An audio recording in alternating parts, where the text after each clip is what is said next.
Olá, sejam muito bem-vindas ao Fala Com Elas, um espaço de escuta, troca e protagonismo feminino. Eu sou Lorena Cardoso e hoje vamos falar sobre um tema que ainda é cercado de tabus, desinformação e até culpa para muitas mulheres: o prazer feminino. Por muito tempo, fomos ensinadas a cuidar dos outros, mas pouco aprendemos sobre o nosso próprio corpo, nossos desejos e a nossa sexualidade. Para nos ajudar a ampliar esse olhar, recebo hoje Carol Queiroz, terapeuta pélvica, que uniu sexualidade e neurociência para criar o Pom Power, um método voltado para o fortalecimento dos músculos ligados ao prazer e ao bem-estar feminino. Vamos falar com ela?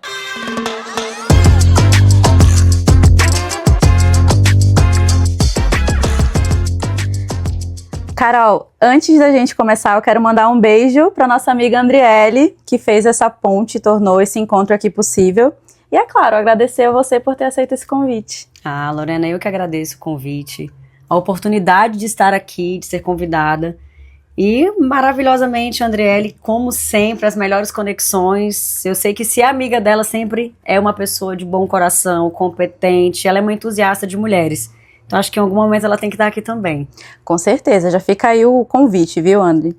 E Carol, eu queria que você contasse um pouquinho da sua história e como que surgiu essa sua conexão com a saúde pélvica, né, e a sexualidade feminina. Então, Lorena, vocês estão com tempo, gente? Aqui vai ter muita fofoca, tá? Eu entrei na fisioterapia com o intuito de fazer a parte estética, de dermatofuncional, muito vaidosa, sempre gostei muito desse universo feminino. E aí, no meio da faculdade, eu já estava apaixonada pela traumato-ortopedia, pela pediatria. E aí, em um momento, minha mãe teve uma demanda pélvica, íntima, e eu descobri a fisioterapia pélvica. Foi recomendada por uma médica dela, falou: olha, minha mãe tinha uma situação que incomodou muito, acabou com a autoestima da minha mãe, e depois a minha mãe fazia cirurgia e todos os procedimentos, a médica falou: olha, se você não fizer fisioterapia, o que a gente fez não vai perdurar. E eu fiquei muito intrigada naquela época, porque eu falei: gente, eu faço faculdade de fisioterapia, já tô quase acabando e nunca ouvi falar disso. Aí a mente empreendedora também fez tabus, né? Nossa, uma área que quase ninguém faz, e fui atrás, aí eu me apaixonei, porque eu sempre gostei também, desde muito nova, me interessei pelo assunto de sexualidade, sempre fui muito curiosa com tudo. E com sexo nunca foi diferente, porque, né, do jeito que você faz uma coisa, você faz todas as outras. A gente aqui demoniza tudo que é sexual, tudo que é íntimo, tudo que é de pepeca. Então, assim, ela é mais uma coisa na nossa vida. E eu sempre fui curiosa. Então, eu sempre gostei de ler, onde eu não tinha informação. Então, eu era rata de MTV, falava o programa da Babi Xavier, do Jairo Bauer, da Penélope, a GNT, tudo que falava desse assunto, eu gostava. E aí, quando eu vi essa área na fisioterapia, eu falei: gente, isso é genial.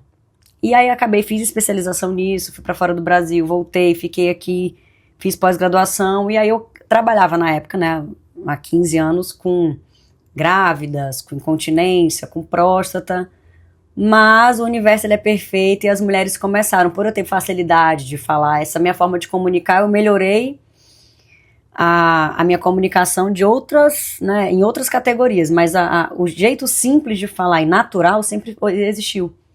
Então a mulherada vinha falar comigo, porque fazia comigo 5, 6 encontros, aí tudo que ela não tinha coragem de perguntar para o ginecologista. Acho que o fato de você ser uma mulher, né, ocupando esse lugar de fala, e tá ali, né, fisioterapia, tu fica um tempão com a pessoa, então tu conversa, e aí eu fui ficando sem saída para algumas perguntas, porque mesmo estudando fisioterapia pélvica, sexualidade é uma coisa diferente, mesmo estudando ginecologia, sexualidade é um mundo diferente, e eu fui buscar informação, e fui buscar formação, e aí, com o tempo, eu fui desenvolvendo meus próprios métodos para ajudar as mulheres, e tem informações que até hoje a gente não sabe, porque é uma coisa muito pouco estudada ainda. E aí foi isso, eu comecei nisso e nunca mais parei. Ainda bem, né? Porque a gente tá aqui para aprender com você hoje. E eu aprendo muito com cada pergunta, com cada observação do próprio corpo confiada a mim. Então, assim, eu sou muito feliz fazendo o que eu faço, de verdade, isso não é um clichê. Ai, que bom. Eu acho que é nítido isso também. Acho que da forma que você aborda tudo com muita leveza, acho que cria não só essa... É uma certa intimidade, assim, de... Poxa, vou conseguir acessar essa pessoa e perguntar sem o julgamento, né? Até as caixinhas que chegam pra você com todas as perguntas, é muito legal, porque tem coisa que eu vejo ali, eu falei, nossa, eu nunca parei pra pensar nisso. E que legal que alguém tá perguntando, que legal que ela tá compartilhando, ótimo que eu tô aprendendo. É aquela dúvida que eu nem sabia que eu tinha, né? Tem coisa assim que nem passa pela minha cabeça. Tem uma listinha aqui de perguntas pro final que a gente vai trazer exemplos nesse sentido. Bora que quem sabe faz ao vivo. É isso. E por que você acha que tem tanto tabu sobre o prazer feminino ainda hoje em dia, né? São várias camadas essa pergunta, essa resposta, né? O prazer feminino, a mulher como um todo, eu não gosto muito daquele discurso feminista de que a mulher ela não existe, que todos os homens querem acabar com a vida das mulheres, mas sim, em alguma medida, quando a gente fala de empoderamento feminino, que eu também não gosto dessa palavra, de liberdade, de prazer, da mulher ter direitos, esse discurso ainda do machismo, do patriarcado, ele ainda prejudica muito a gente. Então tem fatores religiosos, tem fatores comportamentais, culturais, mas os dois fatores para mim que são mais fortes de a mulher não, né, ainda ser um tabu prazer feminino, o primeiro, eu falo que é o fator anatômico, né? A gente é escondida, nossa anatomia, nossa genitália, ela foi feita escondida, o homem ele olhou para baixo, ele viu o pinto dele. A mulher ela é escondida. Então a mulher, para ela poder se conhecer, ela tem que ter a curiosidade, a ousadia de procurar entender como é que funciona a sua própria anatomia. Só que além da parte anatômica, existe uma parte cultural que para mim é a segunda, né? A mulher ela foi ensinada a fechar as pernas, a não tocar na parte íntima, quando ela começa a descobrir na fase, né, que a criança enfia o dedo no nariz, enfia o dedo no ouvido, enfia o dedo na boca, ela vai descobrir os buraquinhos da parte íntima. Quando é o homem, ninguém fala nada. Ele puxa lá o couro do pinto, todo mundo aí, ai, que lindo, meu filho, olha a bilola, como a gente diz lá no, né, no norte, no nordeste, olha, pegando o pintinho. E a menina é saliente, é safada, ela, meu Deus, quem ensinou isso pra ela, onde é que ela viu, pelo amor de Deus, o que está acontecendo. Não cria uma intimidade, né? Isso não vem desde cedo. Não é nem respeitado. Então, assim, a mulher, ela é tolhida completamente, né, na sexualidade dela.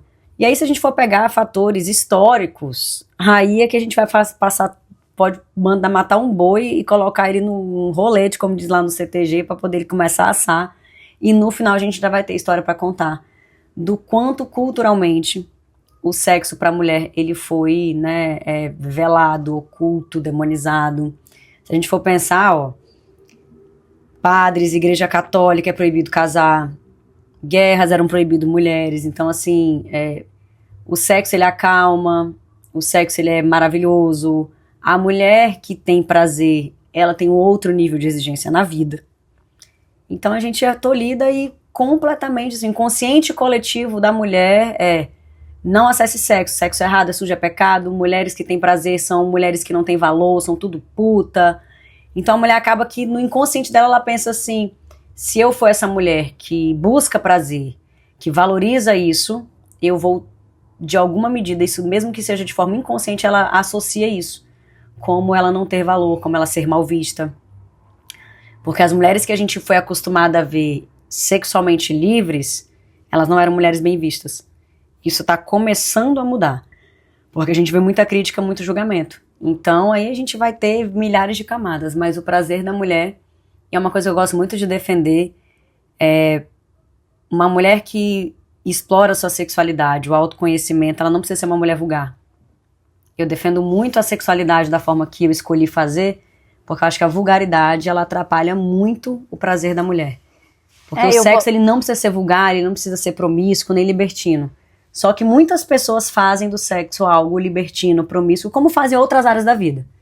Isso depende até do sexo, aí é uma questão de escolha, né? Eu vou até pegar uma palavra que você usou, da questão de você ser curiosa. Eu acho que você ser uma menina, uma adolescente, né, uma mulher mais curiosa sobre o seu próprio corpo, já te coloca ali numa posição de ser julgada ou ser taxada ali como devassa, né, algo nesse sentido, e quando isso faz parte da nossa condição humana, né, a gente tá ali se conhecendo.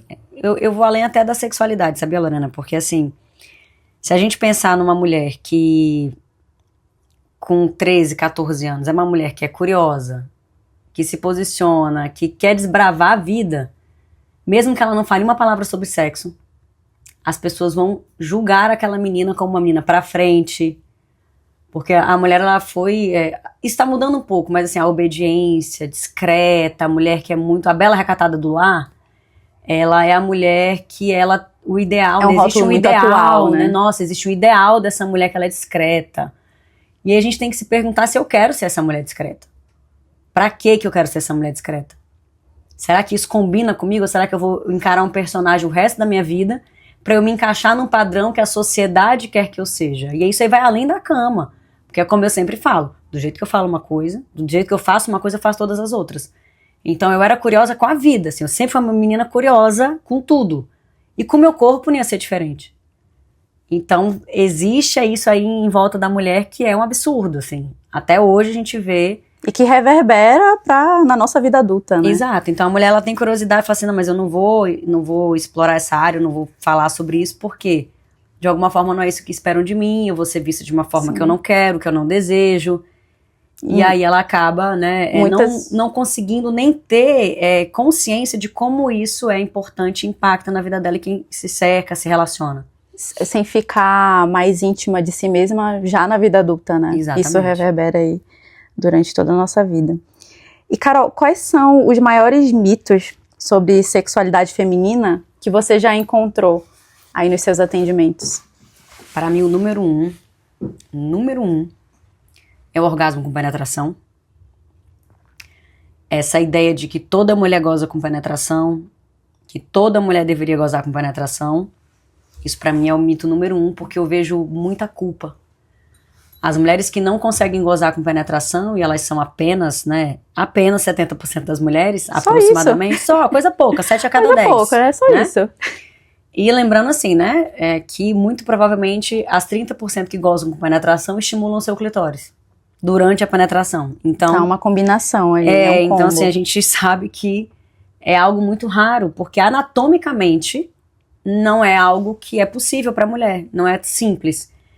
Então esse mito eu vejo que as mulheres carregam muita culpa, os homens também não sabem dessa informação, então eles ainda se perguntam por que a mulher não goza com penetração, o que está acontecendo de errado.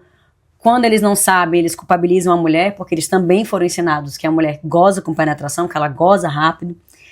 Então o orgasmo feminino Não é bem assim, né, meu amigo? De forma alguma. Só que se a gente for olhar a pornografia, que é a educação sexual das pessoas, né, que não tem onde procurar, ensina isso. Tu vai ver um filme, tu vai ver uma novela, tu vê a mulher lá, 40 segundos, 1 minutinho, ela tá gozando. Então você, de alguma forma, olha aquilo e fala assim, bom, aquilo ali é o normal e eu que sou a alienígena. E eu que não sei performar. Exato, eu que não sei fazer nada. Então pra mim esse é o número 1.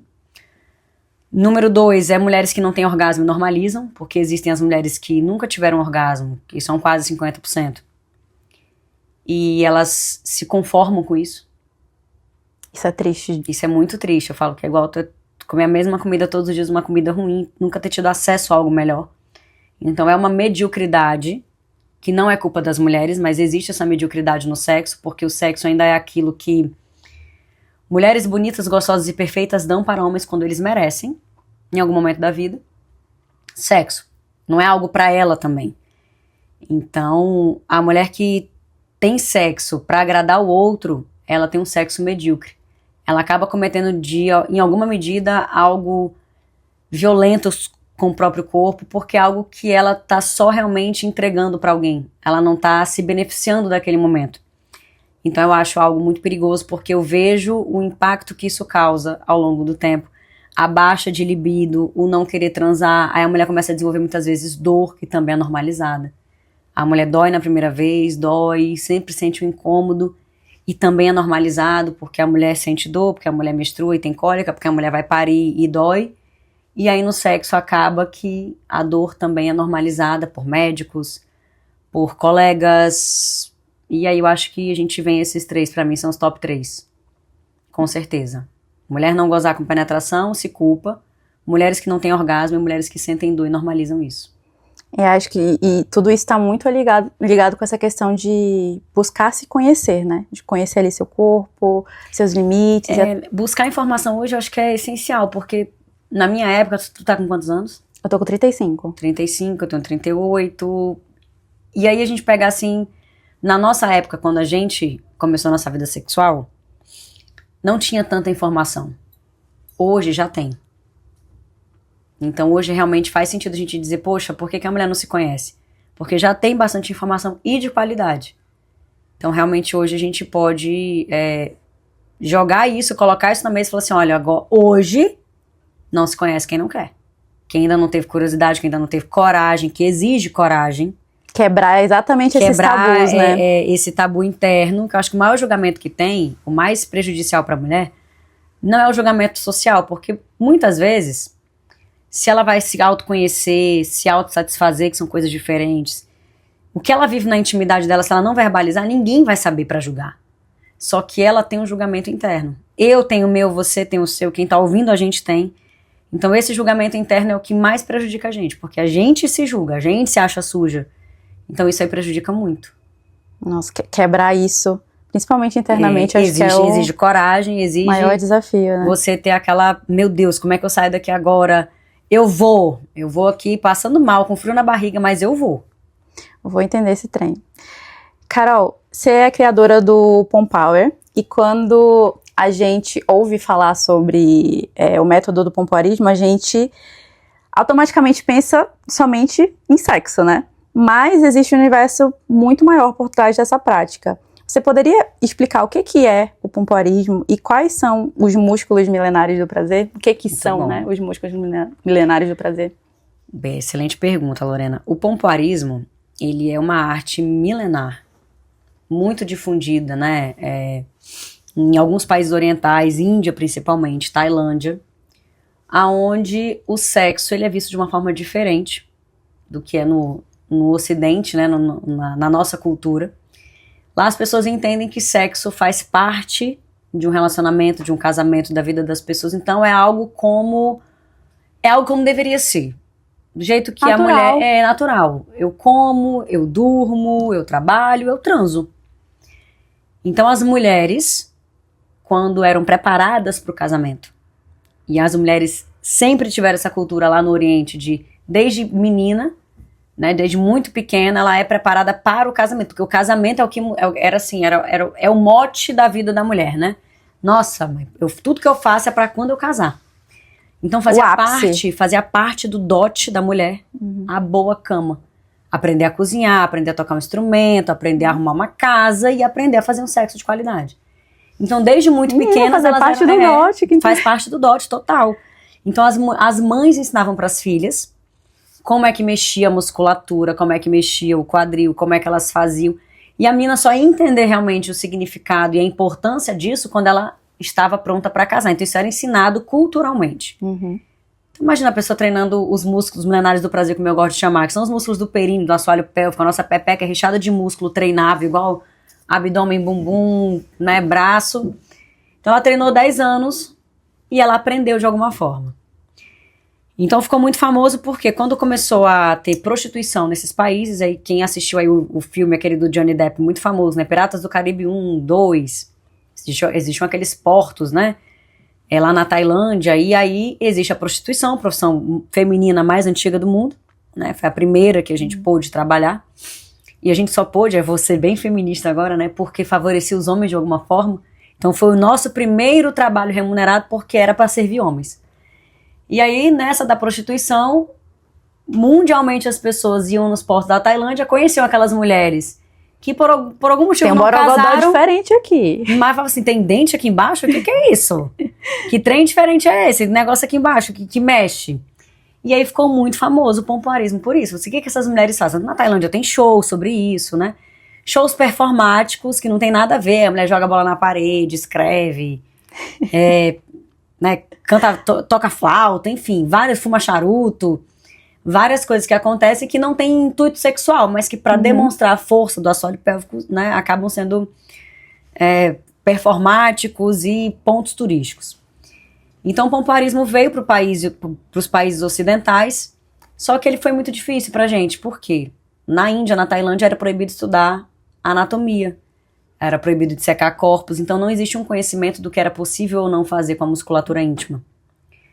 E aí eu passei por isso, porque eu tinha curiosidade, fui fazer curso de pompoarismo, online, um DVD na época, não vou entregar até, né, já falei minha idade aqui mesmo, botei um DVD, não foi nem fita cassete, eu já não sou tão velha, né? Eu ainda tenho umas que passei pela fase. Eu passei pela cassete também, né? Já era DVD nessa época. Vamos falar pro DVD, eu já tava no início da vida adulta ali, né? Então já não foi, né? Já não era a Xuxa, já era uma outra fase. E aí quando eu comecei a estudar pompoarismo pra mim, quando eu nem pensava em fazer nem faculdade de fisioterapia, eu via que não funcionava. Porque eu não conseguia contrair a vagina e o ânus separado. Aí eu não conseguia contrair a vagina em centopeia, início do canal vaginal, perto do colo do útero. Eu falava, gente, isso aqui... Só que tu nunca pensa que é o método que é ruim. Tu pensa que é você. A mulher, ela foi acostumada a se culpar. Eu não tô conseguindo fazer o babado. Então, assim, né, sexo já é ruim, eu já não entendo muito desse negócio, procurei algo pra melhorar minha vida e não funcionava. E aí, quando eu fui estudar, né, assoalho pélvico, e que eu voltei minha mente pro pompoarismo, porque eu mesma criei um bloqueio. Como aquilo foi muito frustrante pra mim, eu me senti um lixo, de verdade. Eu falei, gente, pode falar palavrão aqui? Pode. Que merda, eu não consigo fazer isso. Eu realmente sou quebrada. E aí, quando eu não consegui, eu bloqueei aquilo ali mesmo. E aí, já fisioterapeuta pélvica, de tantas minhas amigas encherem meu saco, ai, faz um curso. Eu vou fazer. Porque eu falava, gente, eu falava com meus professores, o que? Não, cara, o pompoarismo é só fazer os exercícios da incontinência urinária. Mas eu faço e não dá nada. Aí eu me debrucei sobre o pompoarismo e eu fui entender o que não funcionava, por que não funcionava, como é que eu adaptava aquele pompoarismo tailandês para a realidade da mulher ocidental. E aí eu criei o método Pompower. E pro método Pompower, não dá para fazer só aperta e solta. Eu desenvolvi uma forma de treinar que respeita o corpo da mulher, que toda mulher que entra, ela consegue fazer, porque eu parto do princípio que ninguém sabe nem onde é que fica a própria pepeca. Então eu criei uma metodologia divertida, leve, progressiva, pra mulher não se frustrar, que a minha maior preocupação no Pompower é ela não se frustrar com ela mesma. Tem a mesma experiência que você teve ali, Exato. Né? Até porque naturalmente a gente já coloca essa expectativa e culpa ali. Porque se a gente for pensar, eu comecei a fazer exercício na academia, eu cheguei, eu não sei usar os aparelhos, no segundo dia eu já não vou, porque eu passei vergonha. Fiquei com muita dor muscular, eu já não vou. Então o ser humano, ele vai procurar sempre, por uma questão de neurociência, aquilo que é mais fácil. Aquilo que foi difícil, eu vou tentar ficar longe, porque é desafiador pra mim. A gente já tem muito desafio todo dia, né? E assim como a academia, não é no primeiro mês que a gente vai entrar no shape, né? Exato. Precisa ter paciência ali. Exato. E aí, quando você tenta acelerar processos, você se frustra. Uhum. Então, o Pompower, eu desenvolvi um método que, na musculação íntima, ela consegue fortalecer os músculos menores do prazer de forma gradual. E aí envolve quadril, envolve pelve, envolve respiração. E é um método maravilhoso pra mulher fortalecer seu assoalho pélvico, fortalecer seus músculos íntimos, prevenir incontinência urinária, bexiga baixa, útero caído, tudo aquilo que na velhice muitas vezes vai acometer a gente, mas ela vai fortalecer não pensando no que pode dar de ruim na saúde pélvica. Ela faz para melhorar a sexualidade dela. Em qualquer idade, tenho muitas alunas que já estão na menopausa, que já estão no outro momento de vida onde o julgamento já não interfere muito na fala, tô mais nem porque ninguém pensa. Vou viver minha vida agora, porque até agora ninguém pagou minhas contas. Ligar pra opinião alheia nunca me levou a nada, então ela fala, vou cuidar da saúde íntima. Tem muita essa diferença, assim, porque eu acho que a mulher também, ela vai... Óbvio, idade é só um número, mas você tem mais anos aí de bagagem, você vai deixando mais de se importar com essa opinião externa e passando a olhar pra si. Você recebe pessoas com idade mais avançada, poucas pessoas são mais novas, isso interfere também no seu público? Olha que curioso.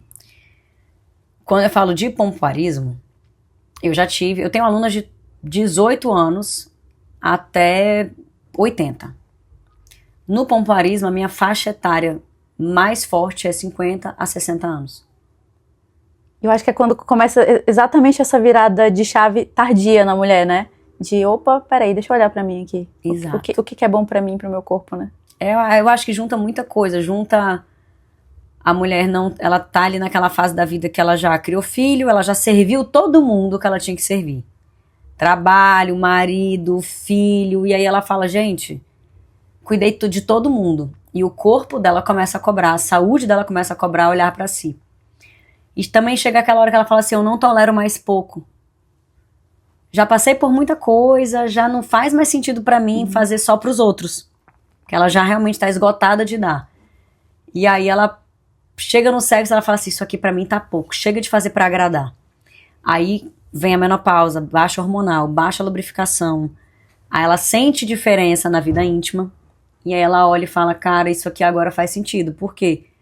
Eu passei uma vida inteira transando mais ou menos e nunca ninguém me disse que dava pra ser melhor. E agora que eu não tô mais nem porque ninguém pensa mesmo, eu vou... Conversa muito com o que a gente vem falando, né? Dessa questão do não incentivo mesmo da gente ter essa curiosidade desde cedo. Exato. Então chega nessa hora que eu falo que é até um contraponto. Porque a mulher tá tendo baixa hormonal, mas no comportamento ela tá tendo maturidade. Que realmente é fazer só pelos outros, fazer o que o outro quer, fazer pra agradar, não perdura.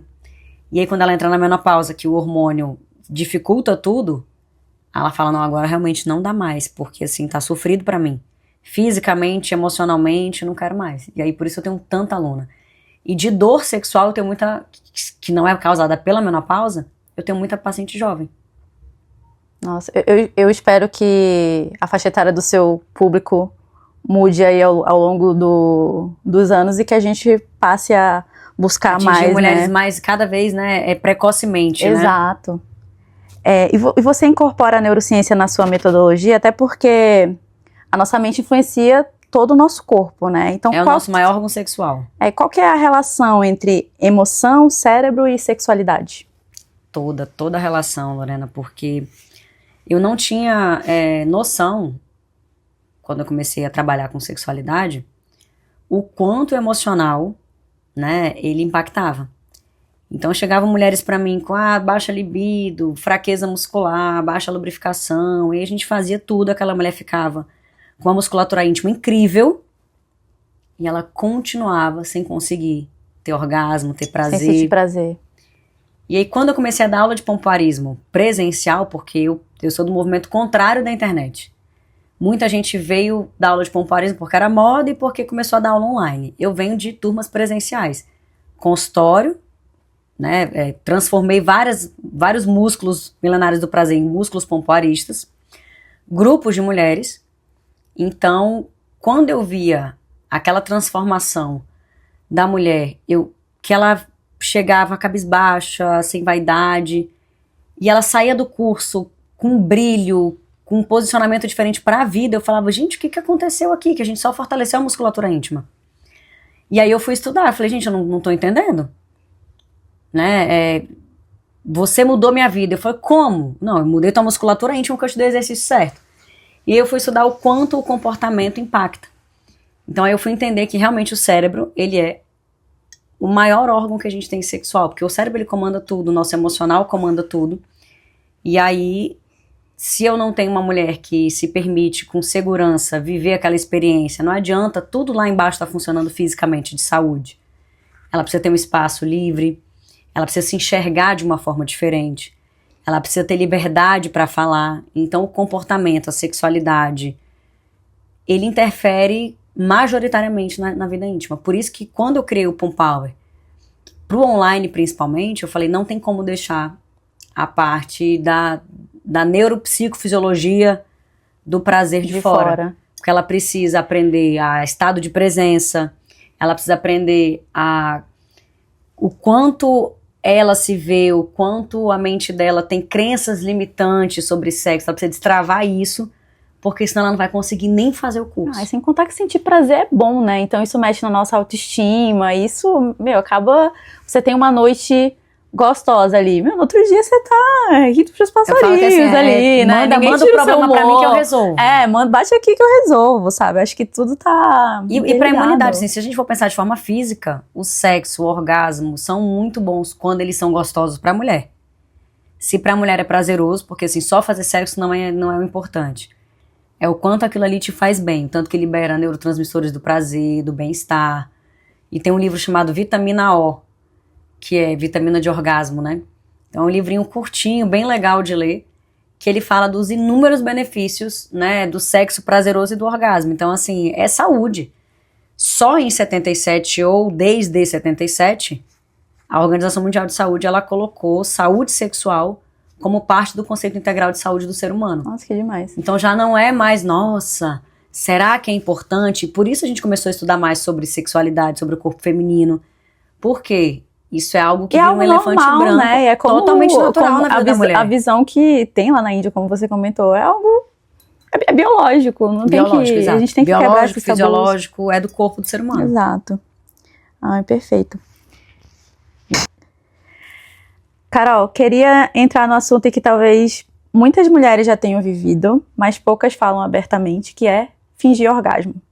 Que é muito mais comum aí do que a gente imagina. É o nosso pecado declarado, né? Por que a gente tem uma tendência a fingir?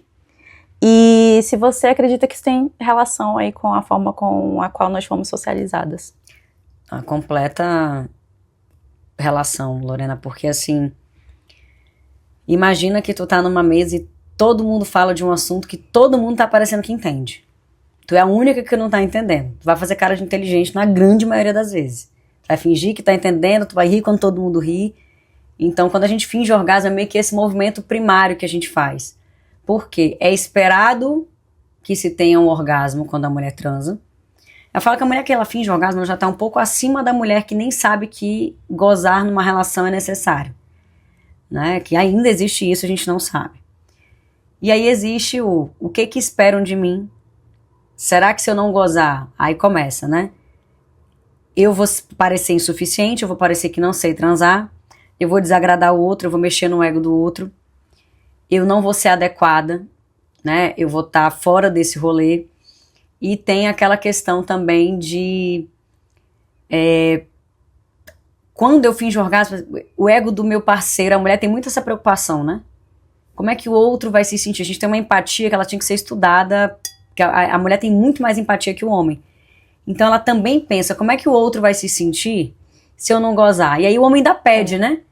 Goza pra mim agora. Tem que ser a empatia da mulher e o ego do homem, né? Exato. Que são duas coisas assim. O ego do homem é algo que deveria ser modelado pelas mulheres, e a empatia feminina também precisa ser modelada pelos homens. A gente deveria dar um equilíbrio nisso daí. Sim, com um certeza. Inspirar o outro. Então, quando alguém fala da autoestima do homem hétero criticando, eu falo assim, gente, a gente deveria se espelhar. Treinar, ser egoísta como os homens são, porque eles estão certos. Ter essa autoestima, ter esse ego, porque eu acho que seria benéfico pra gente. A gente Sim, com certeza. Se subjuga, a gente se coloca num lugar que não deveria se colocar. Então a mulher, quando ela tá lá no sexo, ela fala, nossa, mas ele vai se sentir mal. Meu Deus, mas vai parecer que eu não sei fazer. Então a gente finge orgasmo por diversas situações. Só que quando a gente finge orgasmo, primeiro a gente dá um comando pro nosso corpo, de que tá bom só aquilo mesmo. É só isso aqui mesmo, tá bom. E a gente dá um comando pro outro que tá com a gente de que ele fez foi muito assertivo, porque funcionou. Não tava funcionando, tava péssimo. Mas a gente às vezes também não sabe se comunicar.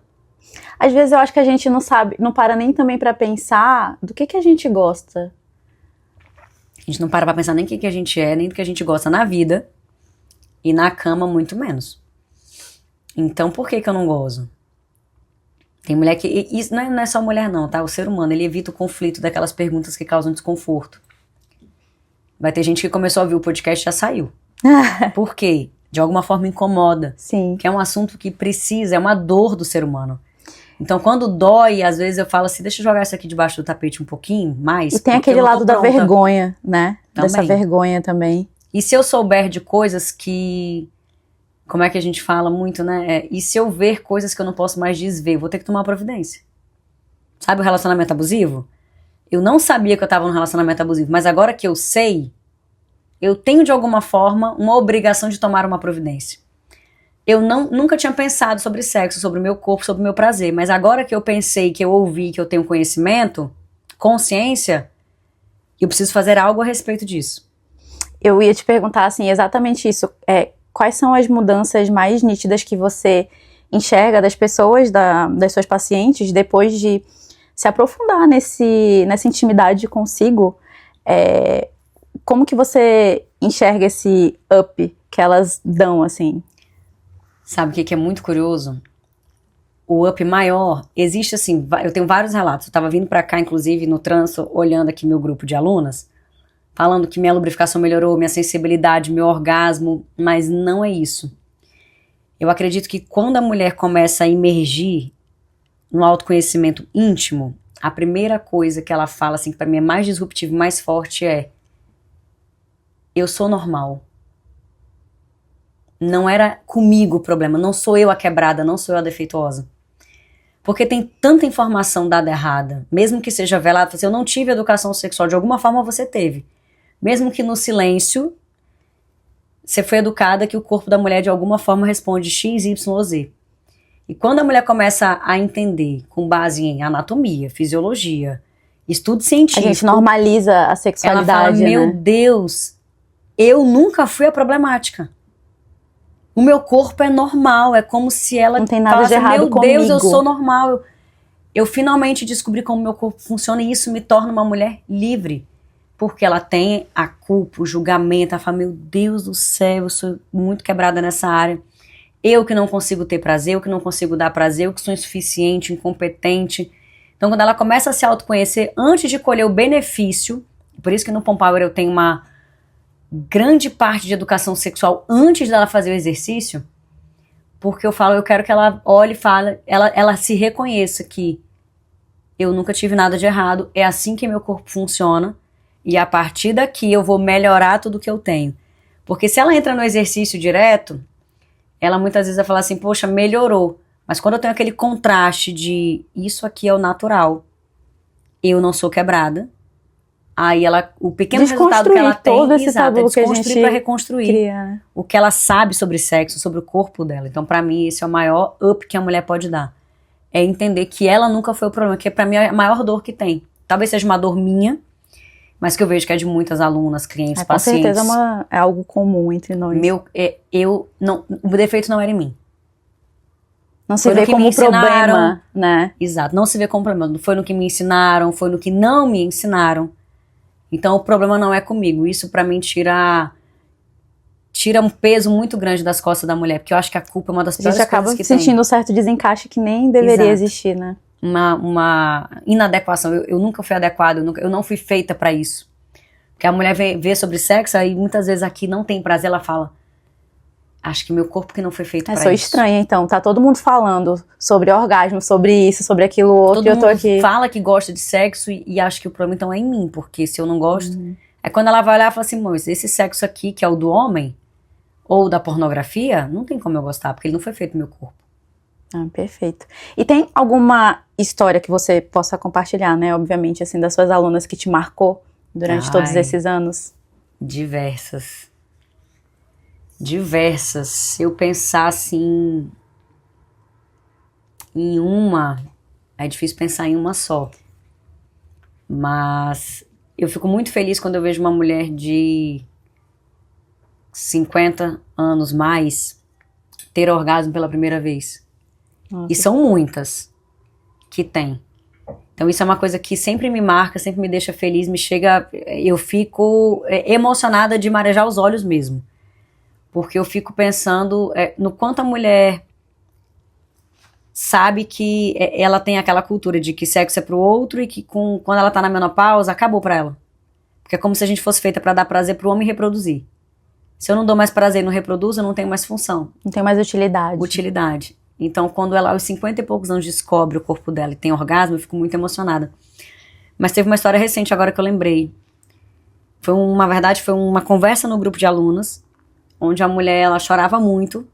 Ela falou, olha, eu preciso falar aqui o quanto eu tô emocionada em descobrir que eu tocar no meu clitóris e precisar do clitóris pra gozar não é meu problema, porque o marido dizia que ela era lésbica, que ela só podia gostar de sapatão. Olha, você não é normal. Porque toda mulher que transava comigo nunca precisou tocar no seu próprio clitóris pra gozar. Você se toca de repente... Ou você Só 70%, como você falou, né? Você tem orgasmo com sexo oral, você deve ser lésbica. Meu Deus, que Então, absurdo. assim, ela guardou isso dentro dela muito forte. Então, quando ela descobriu que não era ela o problema, ela chorava muito. E várias outras vieram com relatos similares. Mas ela foi acusada de não gostar de homem, de não ser heterossexual, porque ela tinha orgasmo com sexo oral. Como se sexo oral fosse algo exclusivo das mulheres homoafetivas, né? Homossexuais, como gostam de dizer. Então, para ela vários foi muito rótulos, forte. né? E como Isso a gente também internaliza isso então, assim, como educação, verdade. como verdade. E educação sexual precisa ser para os homens também. Porque os homens, eu também não gosto de culpabilizá-los, porque Em alguma medida eles aprenderam tudo isso que eles reproduzem e cobram das mulheres. A educação sexual da pornografia, do inconsciente coletivo, de que a mulher goza. Freud foi o grande, né, o cara que começou a falar sobre orgasmo.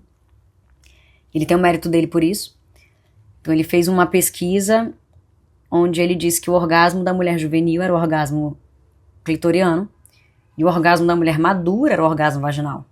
Sendo que o clitóris ele enraiza por todos os lugares da vagina, né? Ele entra, ele tá por volta, enfim, então todo orgasmo ele passa obrigatoriamente pelo clitóris. Então ele disse isso ficou uma grande verdade, que Freud é Freud, né?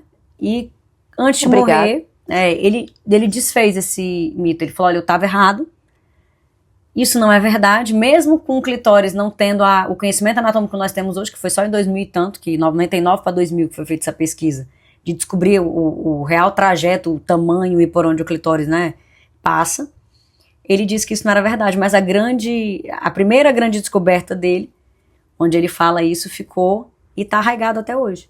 E aí tem a cultura fálica do homem, né, que é muito injusta também com o homem, né, o tamanho do pênis, a grossura do pênis, isso determina o sexo.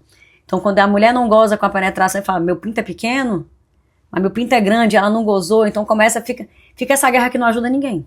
Educação sexual, ela só afasta as pessoas. Também tem esse lado dessa pressão que eles recebem, né? Isso, existe a vertente feminina que sempre vai falar, homem é escroto, homem é ruim. Acho que tem também, tem a mulher escrota, tem o homem. O ser humano, ele tem um viés de comportamento que muitas vezes não é legal, né?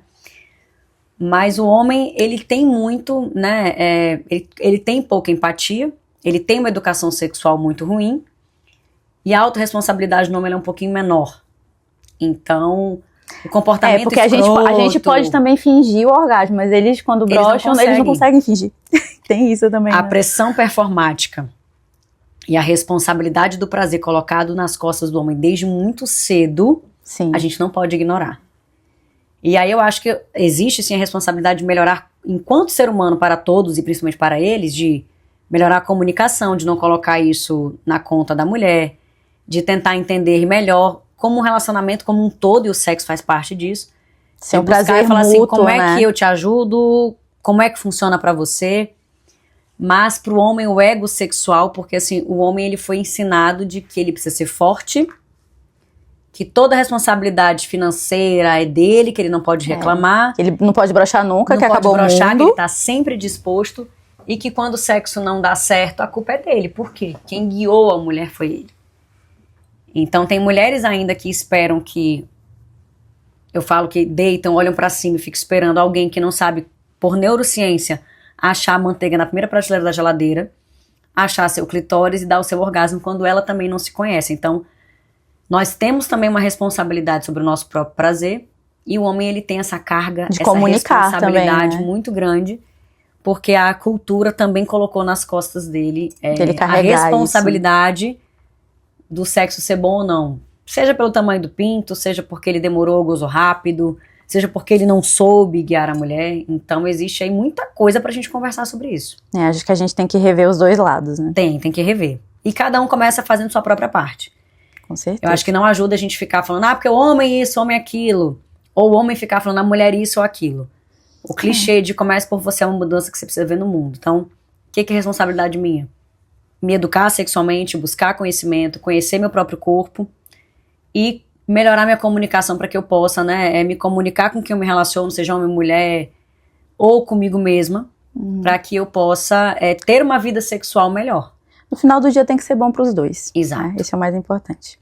Carol, eu juntei algumas perguntinhas aqui que eu quero direcionar ao SAP. Para quem não sabe, o SAP é o Serviço de Atendimento às Pepecas. Exatamente. Então, bora começar? Vamos. Cuspe como lubrificante, pode? Não pode. E aí, já vou responder a polêmica aqui, tá? Mas sexo oral não pode? Sexo oral pode. Deve, é maravilhoso. Mas a saliva, ela tem enzima digestiva. Então, ela não é uma coisa saudável, legal pra pepeca. E usar cuspe, saliva como lubrificante durante uma relação sexual inteira, num contato que é muito mais longo do que o sexo oral, é prejudicial. O sexo oral em si aumenta o risco de candidíase de repetição, porque desregula o pH. O pH da saliva é um, o pH da pepeca e do pênis é outro. Então, se você precisa de algo que deslize, use um lubrificante adequado, porque a saliva não vai ser legal. Tomando nota aqui. E posições com as pernas fechadas facilitam o orgasmo feminino? Facilitam e muito. A cultura da pornografia, ela ensinou pro homem. E assim, visualmente, né? A gente não acha a pepeca bonito, mas eles gostam e eles acham. Aquela Abre perna tudo. arreganhada, tudo Arreganha aberto, tudo. né? É visualmente muito bonito e a gente foi ensinado na pornografia de que isso a mulher tem prazer. Mas quando a mulher, ela tá com a perna fechada, com as pernas cruzadas, ela aumenta a pressão dos clitóris, o nervo fica, né, mais sensível, aumenta a lubrificação, tudo ali fica mais apertadinho, então a sensibilidade aumenta, então ela tem muito mais facilidade de ter orgasmo. Isso é algo que precisa ser difundido, porque se a mulher for observar as posições que ela está estimulando o clitóris e com a perna um pouco mais fechada, são as posições mais suscetíveis para ela ter orgasmo, e não sou eu que estou falando isso, é a ciência. Então, se ele forçar pra abrir, fecha, hein? Não esquece. Pense você Abre também. ali pra poder fazer aquele guere-guere, mas na hora de você ter seu prazer, você sabe que você vai precisar fechar as pernas. Essa história de que a mulher vai gozar em qualquer posição, ela não é verdade, assim como pro homem também não. Vai ter as que são mais favoráveis e não tem nada de errado com isso. Chegar no meio termo ali também pros dois, né? E, Carol, ter desejo e não lubrificar é normal? Muito comum, porque também criou esse estigma de que a mulher está excitada, ela molha a calcinha, ela jorra igual uma cachoeira, então ali, tá molhadinha já e tal, aquela coisa toda, e não tem nada a ver. Eu associo muito, assim, que se a gente for pensar em sistema endócrino... Às vezes é até frustrante, porque às vezes a gente tá assim, eu falo, mas cara, por que eu não tô molhada, Por que eu tô morrendo de tesão? Por que meu corpo não tá respondendo? Tô quase esfregando prequito aqui no asfalto e nada desse negócio molhar, né? Exato. Aí vai lá e cospe, né? É o normal que a gente faz. Quem nunca fez isso, nunca, né? Mas o que acontece? Primeiro, a lubrificação principal, ela não acontece do lado de fora. Ela acontece dentro do canal vaginal e pelo colo do útero. Então, às vezes, a mulher não tá lubrificada por fora, mas se tu colocar o dedo dentro ali, aí a lubrificação começa a jorrar, quem já passou por isso sabe. Foi só começar, parece que tava tudo seco, aí de repente molha. Começou. Né? Porque a lubrificação vem, que a gente chama de exudato do canal vaginal, né? No canal vaginal mesmo, e no colo do útero mistura ali e fica perfeito. Então, aquela lubrificação de fora da vagina, ela vai começar ali depois de 15, 20 minutos. E no mundo de hoje, né, a gente dificilmente chega nesse apressado, né? porque vai ficar amassando ali 20 minutos, a gente é mais objetivo hoje em dia. Então, é muito comum esse fator. E o segundo é, do jeito que eu tenho a pele mais seca, o cabelo menos oleoso, transpiro menos, minha pepeca vai responder no mesmo ritmo. Então, tem mulher que vai lubrificar menos. E tá tudo certo, não é falta de tesão. O tesão, ele é medido por além de lubrificação, né? É a ereção do clitóris. Um clitóris inchado, uma pepeca inchada, se ela estiver saudável, se o músculo estiver em dia, o clitóris ele vai triplicar de tamanho. Então ela vai ver o clitóris dela inchar, que é quando ela é a ereção do pênis, né, feminina. Então isso sim é algo que determina se a mulher tá pronta ou não pro sexo. Tá excitada ou não, né? Exato. Ai, perfeito.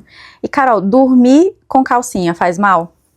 Então, eu não vou dizer que dormir com calcinha faz mal, Lorena, mas dormir sem calcinha faz tão bem pra pepeca. Why not, né? Por que não? Exato, assim, a inha em casa sem calcinha, depois do me viu, contraiu, me deu e relaxou, inha em casa sem calcinha. Por quê? A gente passa o dia inteiro abafada, com calça, perna cruzada, naquela rotina. Então a pepeca respirar é algo muito saudável. Ah, mas a pepeca não tem pulmão, mas assim, é questão de estar abafado o tecido. Uhum. Fungo. Até a própria escolha também do tecido da calcinha, exato, né? Então assim, fungo e bactéria, eles gostam de quê para proliferar? Calor, umidade e escuro. Tudo que uma roupa íntima, inadequada e usada por muito tempo, causam. Então a gente tem uma microbiota. O que é microbiota? São as bactérias e fungos do bem que protegem a nossa pepeca existentes ali. Então quando eu tô muito tempo de calça, muito tempo de roupa molhada, muito tempo com a vagina abafada, é mais fácil essas bactérias se proliferarem porque elas gostam disso. Então a escolha da calcinha é muito assertiva, como você acabou de falar. Calcinhas de algodão, ou do fundo de algodão pelo menos. Evitar fio dental, porque no roça, mexe da vida, a calcinha fio dental, ela entra no bumbum, vai pra frente, vai pra trás, aquela bactéria ali acaba sendo, ela roda num lugar que não tem que rodar, então vem a bactéria de trás pra frente. E as calcinhas de cores claras, que é algo que ninguém fala. Não, é novidade pra mim. Calcinhas brancas, claras, beges, porque primeiro que não tem, Não. né? Calcinha vermelha, azul e preta, aquele tecido, ele precisa de um corante para ficar daquela cor. E o tecido mais escuro, ele abafa mais também. Então isso é uma coisa que é pouquíssimo falada. Então eu gosto muito de pedir pra mulher, poxa, tá em casa, Carol, não consigo dormir de camisola sem calcinha. Então bota um shortinho, um short doll, e deixa a pepeca ali sem calcinha. Deixa a bichinha respirar que vai fazer bem, né? Exato, faz muito bem. E, Carol, sentir ardência ou dor durante ou após o sexo é um sinal de alerta? É um super sinal de alerta. Não é normal em nenhuma fase da vida sentir dor durante o sexo ou após o sexo. E nem ardência. Nem pra começar, nem durante e muito menos depois, que muitas mulheres vão fazer xixi. Isso depende de tamanho, inclusive. O pinto dele é muito grande. Não interessa. Não interessa. Não é normal, né? Se o pinto dele é muito grande, o máximo que vai doer vai dar uma cólicazinha lá no fundo do útero. Se você tiver endometriose, adenomiose, alguma coisa assim, é mais fácil. Mas não é normal, independente do tamanho do pênis. A não ser que você tenha alergia a látex, que é algo que a gente tem que ver. Né? São outros coisa. fatores, né? E nem sempre é infecção, doença. Então, Carol, já descartei tudo. Não tem infecção, não tenho nenhuma doença e continuo com dor e com ardência. Provavelmente é a pele da mucosa da pepeca que tá com problema. Ou muitas vezes a musculatura que causa dor, porque ela tá muito tensa, então em vez de relaxar, ela acaba tensionando e vira como se fosse um torcicolo, que você tenta virar o pescoço à força e ele dói. Então é isso que acontece na relação sexual, quando a musculatura íntima tá prejudicada. De qualquer forma, investigue, né? Sempre, não se conforma com isso. E usar com frequência o vibrador gera perda de sensibilidade? Isso é mito ou verdade? Então, é um mito, a perda de sensibilidade é um mito. Né? O que pode acontecer? Eu me condiciono quando eu uso muito vibrador, assim como aquelas pessoas que são viciadas em pornografia, em uma posição específica, em escutar algo muito específico.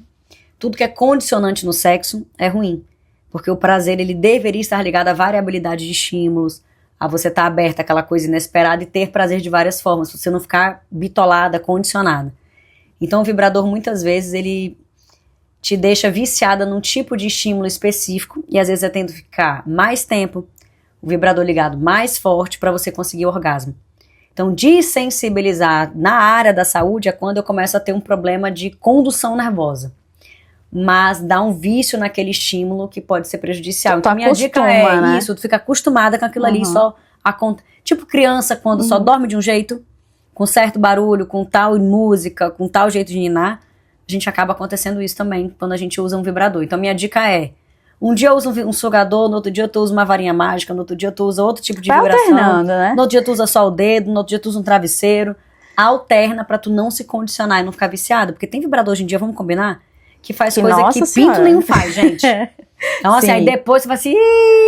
É difícil ter o meu... porque já criou uma expectativa alta ali. Exato, tipo tu comer todo dia num restaurante guia Michelin.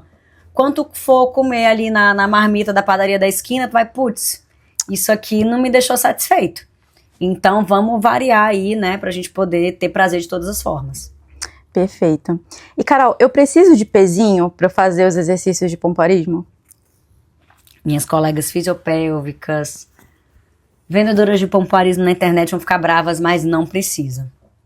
O pezinho, os cones vaginais, né, que tem gramaturas diferentes, eles são aliados no fortalecimento pélvico, desde que usados da forma certa. Então, a primeira coisa que a gente tem que dizer é que tu não vai colocar aquilo ali e deitar, ou colocar para ir no supermercado e voltar. Ele é como um peso de academia, não adianta eu andar com o halter na mão e achar que eu tô fazendo exercício.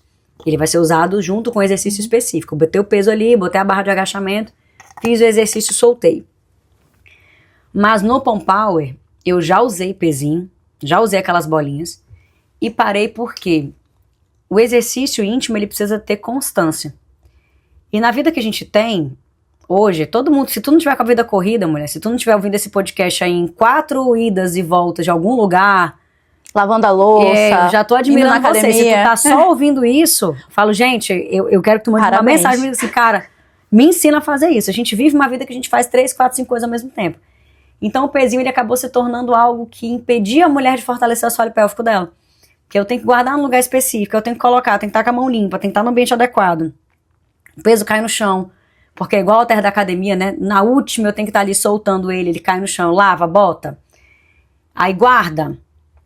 Prejudicava muito a mulher. Então eu acabei estudando fisiologia do exercício para poder entender como é que a gente pode fazer um exercício otimizado com curto tempo, porque eu também quero que a mulher ela possa exercitar com mais frequência, ela não vai passar 15, 20 minutos. É um exercício rápido, de alta intensidade.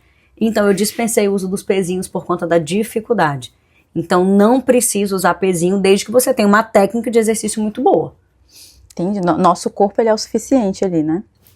Carol, e antes da gente se despedir, se você pudesse deixar uma mensagem para todas as mulheres que passaram a vida inteira priorizando a necessidade de todo mundo ao redor e nunca aprenderam a olhar para o próprio prazer, o que é que você diria? Olha, se ela quiser só uma frase vai estar um pouquinho difícil, mas imagina só uma situação. Vou ser bem drástica agora, tá? Se tu morrer hoje, pensa só tu que tá me ouvindo, tu, Lorena, que tá me ouvindo. Se tu morrer hoje, amanhã quem vai deixar de tomar café, quem vai deixar de dormir, tomar café, almoçar e jantar, porque tu morreu e que vai realmente parar a vida porque tu morreu nos próximos 6 meses. Falar igual a voinha, amanhã faz 2 dias. Exato. Então, assim, se tu tiver um número muito expressivo de pessoas, eu tenho certeza que tu tá doando o teu tempo, a tua energia para pessoas que, quando tu morrer, se tu morrer, elas não vão parar a vida delas por tua causa, por tua ausência. Então, assim, a gente deixa de cuidar da nossa saúde física, mental, emocional, íntima. A gente se nutrir para doar o nosso tempo e priorizar outras pessoas que, se a gente deixar de existir, amanhã alguém vai estar fazendo algo para elas, por elas, ou elas vão arrumar substitutos. E eu acho que isso não é ser egoísta no ponto de, meu Deus, eu agora só vou olhar para mim, não. Mas a gente tem que ter uma régua de 80-20. A gente está muito acostumada e foi ensinada que a gente tem que servir, que o nosso valor, ele tá no que eu faço pro outro, pelo outro, e não em ser em quem a gente é. Então a gente tem que ser amada e valorizada por quem eu sou. E às vezes a gente está tão preocupado em fazer pelo outro que a gente não está investindo tempo em ser melhor. Fazer mais pela gente, para que a gente tenha um valor tão alto que a gente seja amada apenas por existir. Então isso para mim é muito forte. Isso é uma coisa que é um exercício diário para mim. Eu tô falando para vocês o que eu também preciso ouvir. Porque eu fui e sou a mulher ainda que acha de alguma forma que precisa fazer o tempo inteiro, servir o tempo inteiro para ser útil, para ser amada, valorizada, benquista, pertencer. Então é um exercício diário, doloroso. Eu já fiz coisas por mim, quase vomitando de tanta crise de ansiedade, porque eu fui também ensinada, né? Então que a gente possa entender que a gente precisa parar para priorizar a gente, para que a gente se torne melhor, investir na gente mais digna para ser amada por quem a gente é e não pelo que a gente faz pelos outros. Senão isso é muito desgastante. Emocionalmente é muito desgastante andar com um copo vazio. A gente acaba aceitando qualquer coisa, ficando sempre para depois e cobrando do outro, que a gente fez muito por ele, seja marido, filho, família, trabalho, que retorne algo pra gente que a gente mesmo não faz. Por nós mesmas, né? Exato. Então, assim, se você não se dá, você educa as pessoas que você também não merece. Que você pode ficar pra depois e que pra você, né? Tudo que, pra ela depois. Então, a gente precisa realmente olhar pra isso. Ai, Carol, perfeito. Muito obrigada mais uma vez. Eu que agradeço. Eu te agradeço aí por ter aceito o convite. Eu espero que essa conversa incentive outras mulheres a olharem o prazer e a sexualidade, né? Não como um tabu, mas como algo que faz parte e é totalmente aí necessário para nossa saúde e o nosso bem-estar. Muito obrigada mesmo. Verdade, Lorena. Obrigada pela oportunidade. Obrigada a você que está ouvindo. Compartilha esse podcast. E assim, de verdade, isso que você falou agora, que a gente possa fazer parte de uma geração de mulheres que olha para sua sexualidade de forma tão saudável que a vulgaridade, a promiscuidade, a libertinagem não tem um espaço. Que a gente possa realmente viver vida sexual de forma saudável, íntegra, com valor e com a importância que ela tem em naturalidade. Nossa, eu acredito muito nisso e obrigada aí por você disseminar todo esse conhecimento. Pronto, me segue, se tu não tá me seguindo ainda pra tua pepeca não cair, me segue no Instagram, @carolqueirozbr, pra você ter aí cada dia mais conhecimento sobre você mesma. E ouviu a Carol, contraiu. Me viu, contraiu, me deu e relaxou. Só pra não esquecer.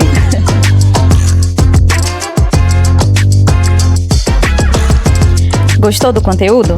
Siga o Fala Com Elas no Instagram para acompanhar todas as novidades e fortalecer ainda mais essa comunidade. Espero vocês no próximo episódio.